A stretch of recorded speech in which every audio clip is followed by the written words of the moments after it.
Kementerian Haji dan Umrah RI memastikan tidak ada penyelenggaraan haji furoda pada 2026 karena Arab Saudi tidak menerbitkan visanya, sehingga masyarakat diminta waspada terhadap penipuan dan hanya mengikuti jalur resmi, yaitu haji reguler atau haji khusus yang tetap melalui antrean. Presiden Prabowo Subianto menilai kondisi Indonesia saat ini masih aman dan relatif lebih baik dibandingkan dengan negara lain meski dunia tengah menghadapi dampak konflik di Timur Tengah. Prabowo juga mengakui telah mempelajari berbagai data dan laporan dari para menterinya terkait kondisi ekonomi dan ketahanan nasional. Dalam taklimatnya di Istana Negara, Prabowo mengatakan krisis global akibat konflik Timur Tengah menjadi pengingat pentingnya pengelolaan sumber daya alam sebagaimana telah ditegaskan para pendiri bangsa.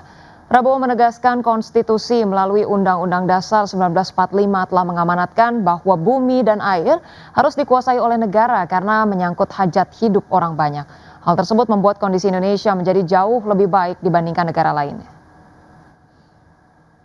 Jadi saudara-saudara, apa yang kita alami sekarang, krisis yang terjadi di Timur Tengah yang membuat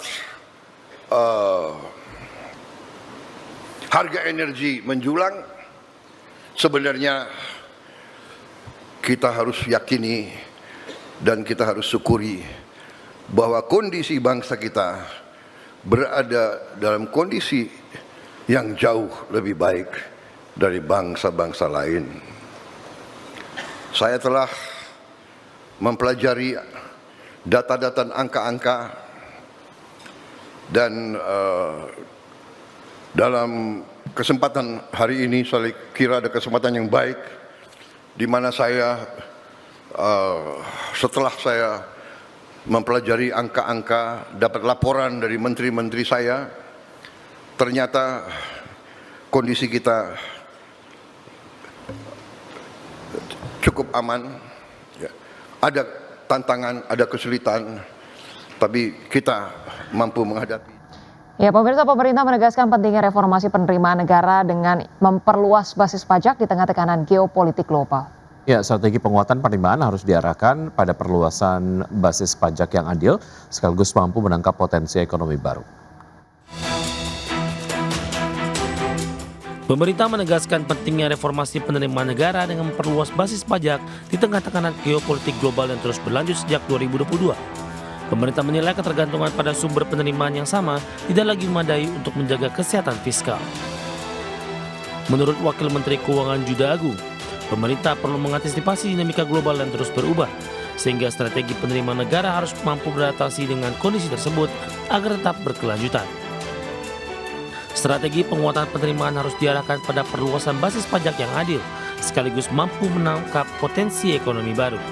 Selain itu, integritas data lintas sektor serta kerjasama antar kementerian dan lembaga menjadi kunci untuk menutup celah-celah struktural yang selama ini belum tergarap optimal. Oleh sebab itu, penguatan penerimaan harus diarahkan pada perluasan basis pajak yang adil, menangkap potensi ekonomi baru, serta mengintegrasikan data lintas sektor, lintas kementerian dan lembaga. Fokus kita bukan membebani yang sudah patuh, tetapi menutup celah struktural yang selama ini memang belum tergarap secara optimal. Pesan sederhananya adalah penerimaan yang sehat adalah penerimaan yang tumbuh seiring dengan ekonomi. Juda menekankan pemerintah tidak akan menambah beban bagi wajib pajak yang sudah patuh. Sebaliknya, upaya akan terus difokuskan pada peningkatan kepatuhan dari sektor yang belum optimal. Juda meyakini dengan prinsip penerimaan negara yang sehat, maka ekonomi akan semakin kuat menghadapi goncangan. Jakarta, Raharjo Patmo, Adexti. Ya, Bank Indonesia menyatakan ruang penurunan suku bunga acuan atau BI rate ke depan diperkirakan semakin terbatas. Langkah tersebut dibutuhkan untuk tetap menjaga stabilitas rupiah dan ketahanan operasi moneter. Bank Indonesia menyatakan ruang penurunan suku bunga acuan atau BI rate ke depan diperkirakan semakin terbatas. Keterbatasan penurunan suku bunga acuan ini dipengaruhi oleh ketidakpastian global yang meningkat akibat konflik berkepanjangan antara Amerika Serikat dan Israel melawan Iran. Dalam rapat kerja bersama Komisi 11 DPR RI, Gubernur BI Peri Warjio menegaskan BI rate masih dipertahankan di level 4,75%. Upaya Bank Sentral menahan suku bunga didorong situasi yang menuntut Bank Indonesia untuk lebih mengutamakan stabilitas dalam menentukan kebijakan moneter. Meskipun BI rate kami pertahankan 4,75, nampaknya ke depan untuk ruang penurunannya kemungkinan semakin lama semakin tertutup, dan kami pun juga harus kemudian menyikapinya untuk menggunakan untuk stabilitas. Oleh karena itu, kenapa sekarang untuk tahun 2026 ini untuk SRBI-nya grafik sana mulai akan naik. Ini agar memang kami harus juga membalance antara keperluan menstabilkan nilai tukar, intervensi, dan juga bagaimana supaya outflow itu tidak terlalu buruk sehingga kemudian masih terjadi outflow.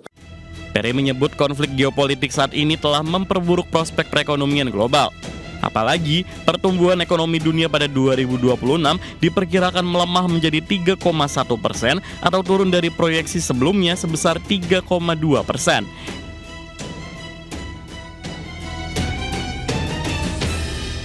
Pemirsa, FTSE Russell resmi mempertahankan status pasar modal Indonesia di secondary emerging market, di mana FTSE Russell juga belum mempertimbangkan Indonesia untuk dimasukkan ke dalam watchlist dan akan terus memantau perkembangan reformasi serta berinteraksi dengan pelaku pasar. FTSE Russell menegaskan saat ini masih mencermati implementasi berbagai langkah reformasi yang tengah dijalankan di pasar modal Indonesia. Langkah pemantauan ini dilakukan setelah FTSE Russell menunda peninjauan indeks Indonesia di Maret 2026. Sejak saat itu, evaluasi difokuskan ke efektivitas kebijakan yang telah diluncurkan otoritas dalam respons sejumlah catatan terkait kualitas data dan keterbukaan informasi.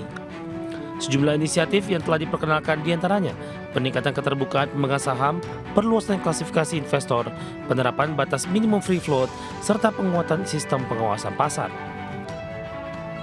Reformasi ini diharapkan dapat memperbaiki keandalan data serta meningkatkan kepercayaan investor.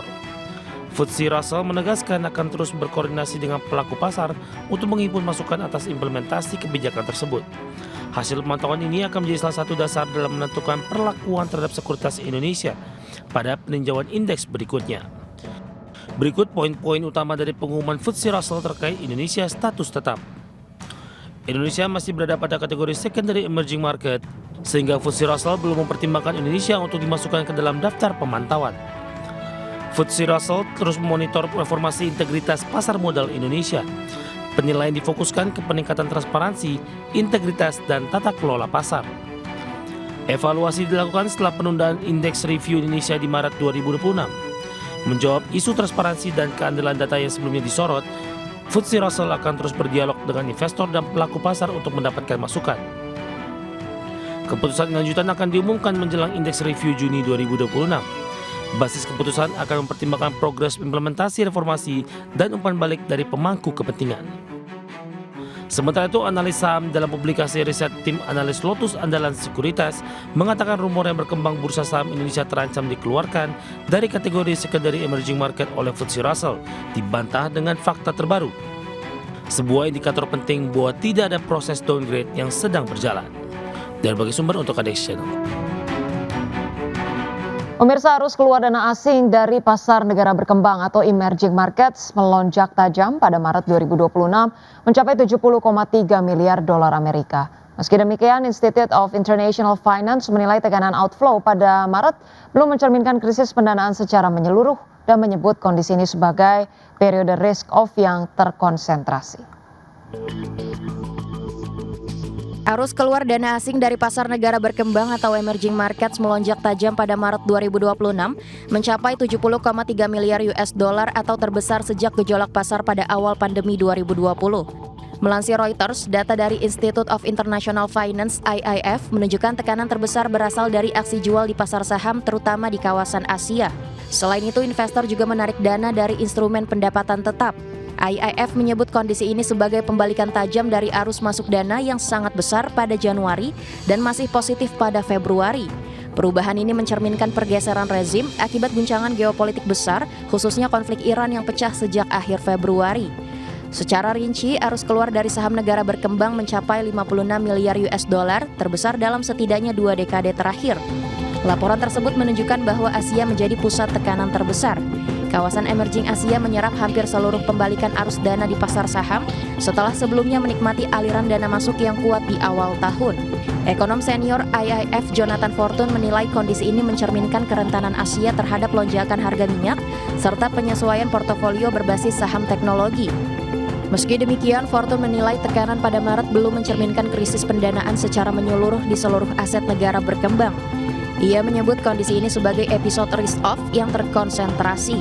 Berbagai sumber IDX Channel. Pemirsa, harga minyak merosot tajam pada perdagangan Rabu, bahkan turun di bawah level $100 per barrel. Pemirsa, seiring dengan meningkatnya harapan Selat Hormuz akan segera dibuka kembali setelah Presiden Donald Trump menyetujui gencatan senjata 2 pekan dengan Iran.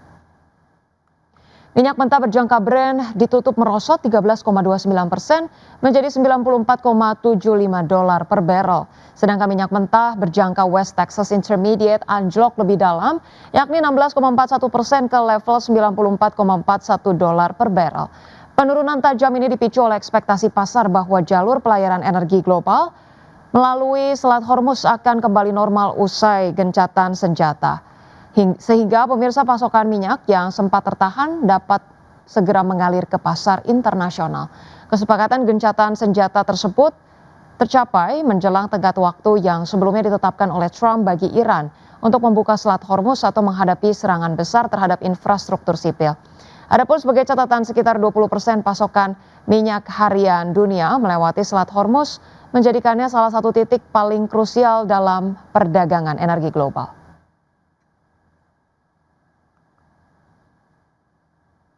Ya, pemirsa, selanjutnya dari bursa global, bursa ekuitas Wall Street menguat tajam pada perdagangan Rabu setelah tercapainya gencatan senjata 2 pekan antara Amerika Serikat dan Iran memicu lonjakan sentimen investor. Ketiga indeks utama mengalami rally besar sejak pembukaan pasar dipacu oleh optimisme global setelah kesepakatan yang dimediasi Pakistan menghentikan sementara konflik yang dimulai dengan serangan gabungan Amerika Serikat dan Israel ke Iran pada 28 Februari. Ya, baik pemirsa, kami hadirkan informasinya. Pada perdagangan Rabu, indeks Dow Jones Industrial Average ditutup melambung 2,85% ke level 47.909. Kemudian indeks S&P 500 melesat 2,51% ke posisi 6.782 dan indeks Nasdaq Composite naik 2,8% ke level 22.634. Sementara itu pemirsa, bursa ekuitas Eropa melesat setelah Presiden Donald Trump menyetujui gencatan senjata selama 2 pekan dengan Iran. Karena investor optimistis jalur perdagangan energi melalui Selat Hormuz segera kembali normal. Kami update informasinya pemirsa, indeks Stock 600 ditutup melambung pemirsa 3,88%. Kemudian ditutup indeks Jerman naik 5,06% ke posisi 24.080. Indeks FTSE 100 Inggris naik 2,51% ke posisi 10.608.